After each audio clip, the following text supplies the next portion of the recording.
Hey, super awesome listeners, it's Matt. Jenn is on summer break getting ready season 5 of What Are You Listening To?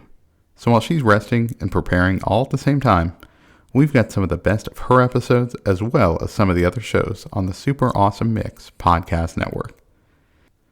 This week, it's the finale of the first season of our show, The Battle, where Jenn and I determine the winner of the 80s movie soundtrack battle. We're working on season 2, so check out the end of season 1, then go back and listen to all the other episodes. Don't forget to subscribe so you don't miss season 2, review it, and tell all of your friends. Enjoy!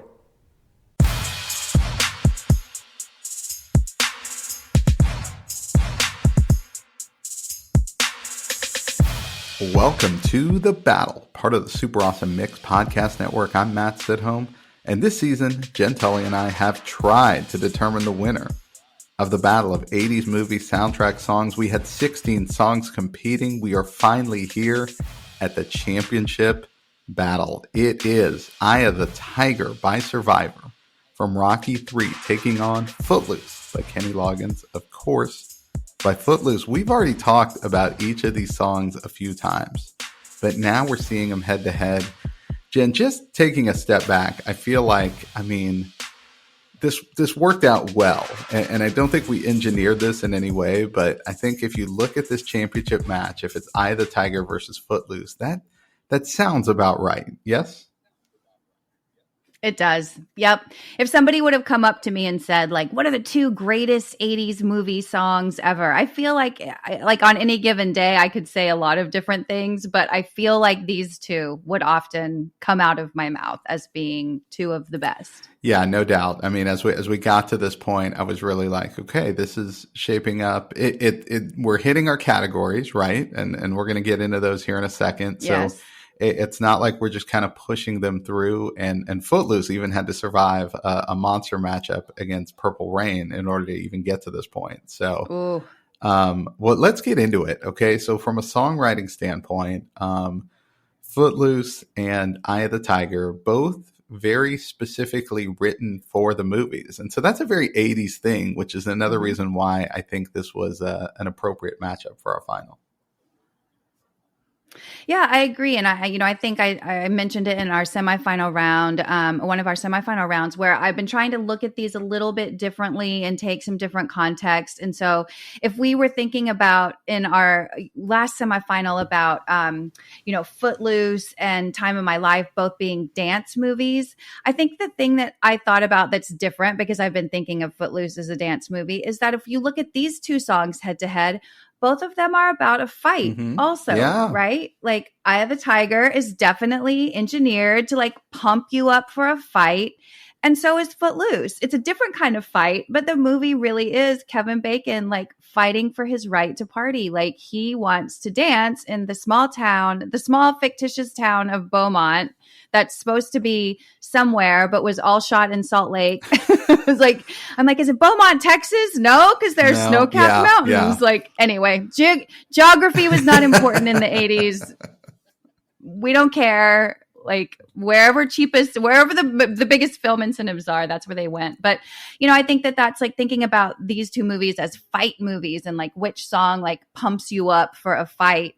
And that's where it got really tricky for me, because I think that Eye of the Tiger may have slightly edged out Footloose, but it's a tough call. I think I will need you to weigh in to sort of help me make a final decision here. But if we're thinking about songwriting or the songs from a fight standpoint, like revving you up for a fight, which song do you think delivers from a songwriting standpoint? Okay, so that's a really interesting question, because the way I kind of thought about it as we got to the finals here is both of these songs open up their respective films.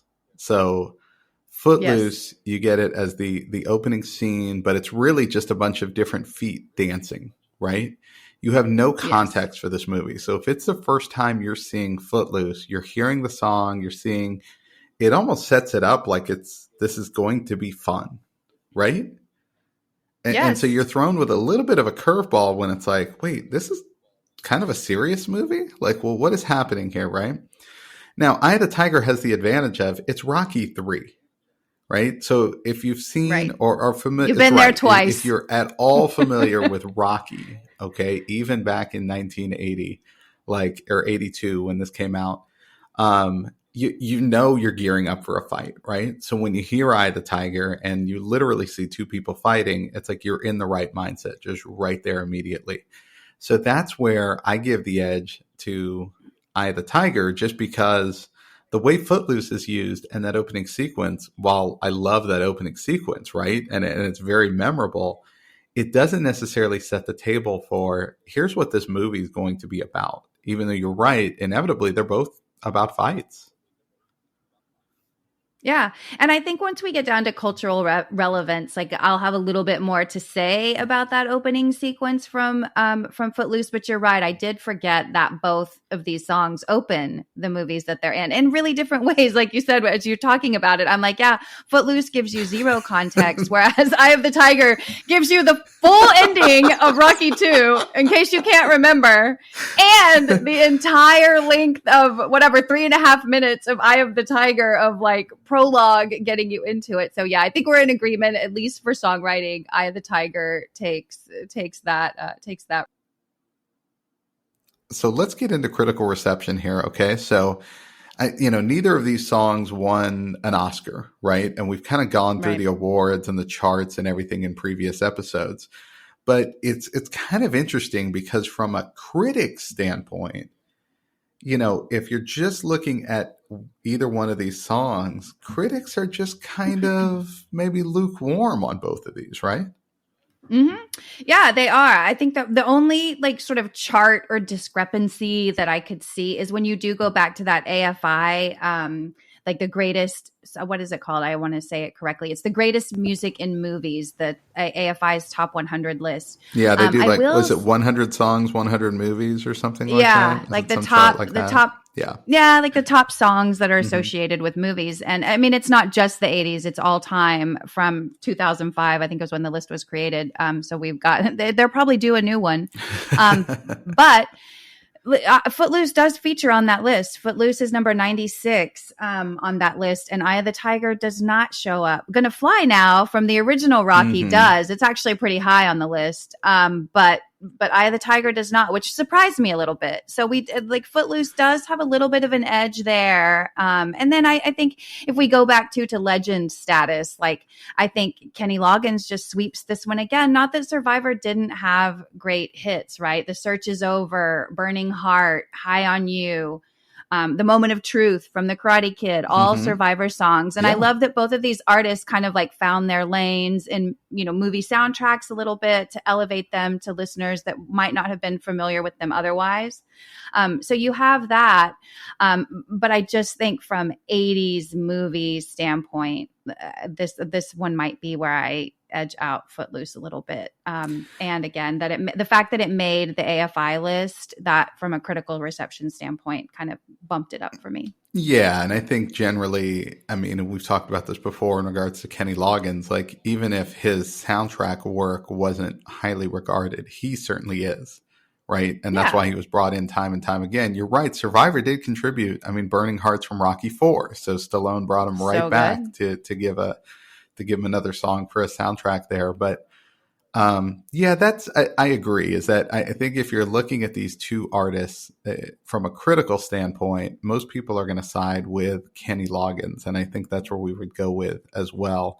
Not just on the strength of this song, but I mean, I think just generally that kind of just fits a little better. So that leaves us at 1-1. So we're going to have to go down to cultural significance, and both of these I think just have massive cultural significance. So what are your thoughts here? Yeah, massive. I mean, I think I approached it kind of 2-prong there, or actually 3-prong. I thought about it from like which of these movies, and by way of the movie, is the song still most relevant. I also tried to look at these songs from a cultural standpoint of like, was the song trying to say anything? Like, is there a bigger message here? Is it trying to like communicate something larger than itself? And the answer is kind of no. I was sitting here wondering where you were going to go with that. When you started down that path, I was like, okay. And then it's like, yeah, no, not really. It's like, okay, good. Really? Good. All right. No, neither one not delivering us. Like, spoiler alert again, the 80s were not known as being like a real heady generation in terms of like we were thinking some real big thoughts like in our music a lot of times. But I'm kidding. Like, there were obviously like many fabulous protest songs and whatever from the 80s. Neither one of these songs are that.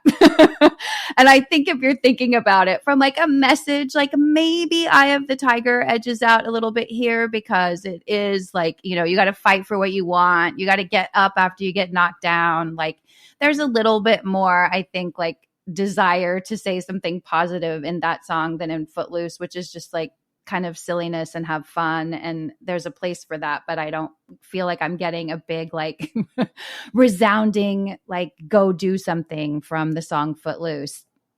But from a relevance standpoint, while we're still in the cultural significance space, I mean, I think that 3 days ago when the SAG-AFTRA strike ended, one of the first things that I saw that was everywhere on social media was Kevin Bacon recreating his Footloose dance to celebrate the end of the strike, right? I mean, so here we are all these years. I didn't see anybody like jump in a boxing ring with Clubber Lang or, you know, the Russian Ivan Drago. Yeah. I was like, not Dolph Lundgren. That's his real name. Yep. And then I'm like, what's his name? And then I can remember them chanting Drago. So yeah, I mean, I think that like from a relevance standpoint, you are still going to get a Footloose pop culture reference. Whereas I don't know that you'd gather a Rocky one as quickly for what we talked about in our last episode, or the last episode where we spoke of this song, like because the Rocky verse is so expanded now, right? Like, oh, you might know like, oh, that's from Rocky, but which one is it from? Or is it from Creed? You know, I think that cultural relevance, so you ease out a little bit with Footloose still being relevant. So again, if those were my two criteria, one was, is the song trying to say something? I feel like Eye of the Tiger edges out Footloose. The other is, which one's more relevant? I feel like Footloose is more relevant than Eye of the Tiger. So then does that like boil us down to like what movie we liked better? I don't know. Like, well, that's a good question because again, I mean, I love all the Rocky movies and all the Creed movies, right? And speaks to your point about the expansiveness of like the Rocky verse, and with that comes kind of an expansive soundtrack, right? You mentioned, you know, Burning Heart, which is also by Survivor. There's No Easy Way Out, which is also from so good. Rocky IV, Gonna Fly Now, from the original Rocky. And then the Creed soundtracks have also had various songs with them. And then just kind of the instrumentals, like Bill Conti has lent so many, you know, great kind of pump up instrumentals to all of these movies. As well. And then you've got Eye of the Tiger, you know, amongst that. So in a sense, like there is huge cultural relevance to just Rocky just through the years. Like people are going to get tied back to that movie. Whereas like Footloose just stands alone. It's by itself, even though they did the remake. I mean, I feel like that came and went. I don't know anybody who saw that, let alone somebody, especially a young person who was like, oh, I love that movie and that meant a lot to me. Whereas you and I know growing up in the 80s, like you saw Footloose, you saw it again and again and again, and you knew the Footloose song, but also, you know, the whole soundtrack, right? And we talked about what a great soundtrack that is. So yeah, that's where it's like, I think the fact that Footloose stands so tall just based on the strength of one movie is maybe more significant versus, you know, wow, I just saw Creed 3. Let me go watch these other movies, right? All these other movies that are out there. And then you kind of stumble into Eye of the Tiger, or you connect it to a Rocky movie. Because I think I mentioned before, there's, you know, a couple thousand high schools and colleges across the country, the mascot Tigers, and their band is striking up Eye of the Tiger. And so, people know this song. There is no doubt about it. But whether they associate it specifically with Rocky 3, right? That is I think that would be the big question. And that's what kind of gives me, you know, more, or makes me think that the edge here is for Footloose. And I think while we're talking about, you know, cultural significance also, like Footloose, if you go back, it's like an 80s treasure trove, right? Like the Easter eggs are endless if you want to like immerse yourself in what 80s culture was like. That I think of that whole scene where Chris Penn and Kevin Bacon are in the car and they're talking about the bands. Like, oh, do you like Men at Work? What men? Where do they work? Yeah. And like, oh, do you like the Police? And he's like, oh yeah, I just saw him. Oh, in concert? No, behind you. Right, you have like this whole thing where like, you get, and then you start thinking of the soundtrack as a whole. Again, like if we're talking about, Rocky versus Footloose, when I think of the Footloose soundtrack, I think of Footloose, but then I think of Let's Hear It for the Boy. I think of, Heaven Helps the Man, I'm Free, the other Kenny Loggins song that we always talk about. Like, there are just so many songs. The tractor race song, Holding Out for Hero. Like, yeah. I mean, there are or tractor chicken fight. I guess it's not really a race, but yeah. I mean, I've got to be technical here. Like, let's get this right. We're going to go here. We're going to hear from fans on that. There's no doubt about it. No, there's no doubt. Yeah, I agree. Fact checked. I think Footloose, from just being, this is a battle of 80s movie soundtrack, right? But also, I mean, the first two words, 80s movie, right?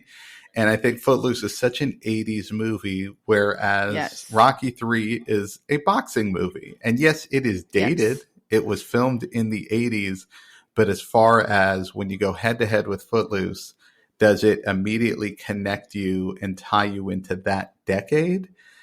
I don't think it would. And if I told a young person, yeah, this was 1978, they probably wouldn't bat an eye, right? Yeah. Like, whereas like Footloose is very much, and you even said the other cultural references in there. And even when they go to the dance club and it's like, John Cougar Mellencamp's playing there, right? Yeah. So you get like another sort of tie in there. So they're playing arcade games, like the Pac-Man. Right. Yes. They're dancing at the Pac-Man machine. And shout out, I know the actor, I used to work with him that was dancing at the Pac-Man machine. His name is Matt Ball. Yay. Hi, Matt Ball. Wow, look at that. We used to work together at DreamWorks, and we used to always ask him if he would do his dance, like pretend like he was at the Pac-Man machine and like do the move for us. And he always would. I will tell you, he always said yes. You waited all this time to tell us that. Thank Matt Ball. Thank you, Matt. Well, Matt Ball, you'll be happy to know that I think we can declare here. Okay. Yes, after all this time, okay, the winner of the 80s movie soundtrack battle, season 1 of the battle on the Super Awesome Mix Podcast Network. It's Footloose by Kenny Loggins. It's Footloose. Yes. Yay. There it is. Okay. So Jenn, thank you for going with me on this journey through the 80s. I know it wasn't hard. I didn't have to twist your arm to join me on this one. And thank you to all the listeners who voted on that Footloose versus Purple Rain back and forth. That was a tough choice, I know, for all of us. And thank you for listening. Look, I mean, we're going to come back in a little bit. We're going to take a couple months off, but stay subscribed to this feed. Share it with your friends, because there will be more seasons of the battle. There'll be a new topic. There'll be new hosts, and still all sorts of fun and debate as we determine another winner of the battle. But congrats to Kenny Loggins for yet another honor, and congrats to Footloose. Everybody go dance, okay? No matter what your local laws say. Everybody cut, right? Everybody cut. Yes. Thank you. Perfect. And on that note, thank you very much. And we will see you next season on The Battle.